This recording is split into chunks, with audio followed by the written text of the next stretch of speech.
दमहेरी बाजार यार तोर बार काल हूँ कहत हूँ साड़ी ला दे घाटू। ऐसा हाँ ले चल भाई साड़ी ला दूँ ना। हाँ साड़ी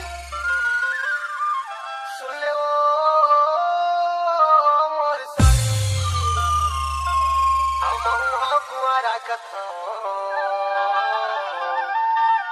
तै हवस वो कुंवारी कुंवारी जाऊ बोलत का ये दमहेरी बाजार की साड़ी ये लीला सहार की साया इन्हीं बारी सड़क की जुड़ना चल के गोगा की गाड़ी